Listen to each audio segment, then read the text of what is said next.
What is going on, everybody? And I'm back with a brand new Euro 2020 fantasy football video. And in this video, I'll be discussing the best transfer targets for match day 3. Now, before I get into this, let's just have a quick review.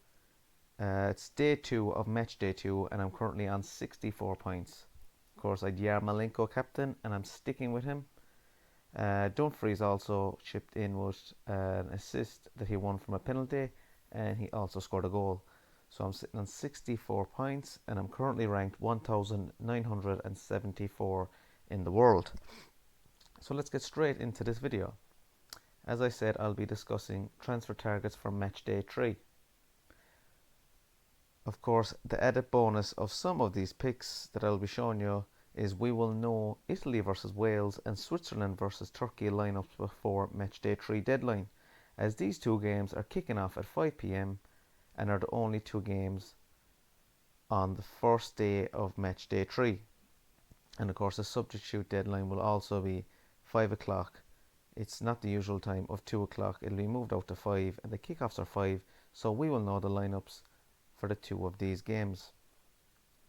Now, let's move into my picks that I have chosen. The best transfer targets from match day 3. So I'll just go to make transfers. And I'll show you some of the players that I have chosen and I think will do well. So the first player that I've picked is Robin Gosens for Germany. Now, of course, Germany play Hungary in match day 3. Now, they did lose their first game to France, but they actually did play quite well. They play Portugal next, and even if they do lose that or draw it, they still have a good chance of qualifying. Of course, some third place teams will be qualifying out of the group, so Germany still have a chance, and they play Hungary last game. Now, it's a must-win game for Hungary, or it's a must-win game for Germany anyway. Gosens is very attacking. He plays as a left wing back. They should get a clean sheet against Hungary. He's 13 goals and 7 assists this season in all competitions. So that's the first player, guys. And of course, some of these picks, certain teams have qualified so far. Italy have qualified, Belgium and Netherlands have all qualified. So expect a bit of rotation here. That's why, as you can see, some of these players are from teams that need to win games and qualify, and some are from teams that have already qualified but players that have been on the bench and borderline starting for them. So as you can see here, my next player up is Edin Shaqiri for Switzerland. Of course, Switzerland play Turkey in match day 3. They're currently on 1 point, so they do need to win this last game against Turkey to have a chance of qualifying.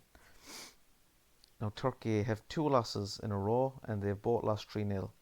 So there is good attacking potential here for Switzerland. Of course, with Shaqiri on set pieces, and he's heavily involved in Switzerland's attacking play. So here's the second player, guys. And the third player up is Zinchenko. Now, Ukraine did win today. They beat North Macedonia 2-1 to give them great chances of qualifying out of the group. And of course, on match day 3, they play Austria. So scroll down a bit. And they play Austria in match day 3. Of course, Zinchenko is selected by 9% of teams. He's down as a defender but plays as a midfielder. He's an attacking player. And like I said, this is a very important game for Ukraine. So you can be expecting them to go all guns out and win. Now the next player I have chosen is another German, and it's Gnabry, selected by only 3% of teams. And of course, Germany play Hungary in match day 3. Once again, he's down as a midfielder, but he plays as a forward. He's lots of attacking potential. Germany must win this game to qualify. So he's my 4th pick. So let's move on to the 5th. And it's Kevin De Bruyne. In the Matchday 3, Belgium play Finland. Of course, De Bruyne came on this evening. Belgium won 2-1. De Bruyne came on and he got a goal and assist in only 45 minutes. And he will start as he needs to up his fitness levels as he was out with injury. Now the next player that I have chosen is also a Belgian, and it's Eden Hazard. He also came on against Finland and he chipped in with an assist while only playing for 30 minutes. He will be on penalties if he's starting, and he will want to prove a point to Martinez, the Belgian manager, that he wants to start for the last 16. Now the next player that I have picked, he was in a lot of people's drafts and first Matchday 1 teams. He was unlucky not to start the opening 2 games for Italy, as Berardi took his place, and Berardi is playing very well. Chiesa is likely to start for Italy as they have already qualified, and once again I don't think Wales look strong defensively, so Chiesa will get chances in that game and he should start. The next player is Wijnal for Netherlands. He was expected to start the tournament for Netherlands at left wing back. Surprisingly, Van Aanholt started.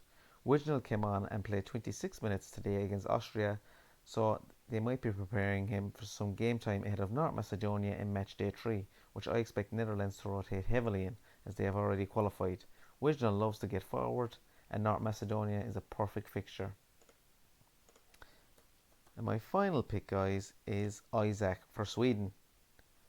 You know, Sweden play Poland in Matchday 3. They already have 1 point. They drew with Spain. Poland are poor defensively. Isaac has 17 goals this season and he looked dangerous against Spain. Sweden have a good chance of qualifying, so he is my final pick. And I was just looking at some English players. You notice I haven't them in, but if they do beat Scotland tomorrow, they will be already qualified, but it'd be hard to predict who will start for them as if they do rotate. Just for example, they have 3 options at left back: Trippier, Chilwell and Shaw. They can all play left back, and right back there's Trippier, Walker and James. They just have so many options, but I do expect the likes of Rashford and Grealish to play if England do beat Scotland. I expect Rashford and Grealish to play as they will be rotated.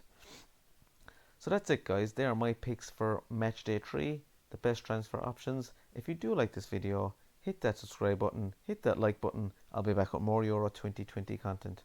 Have a super day.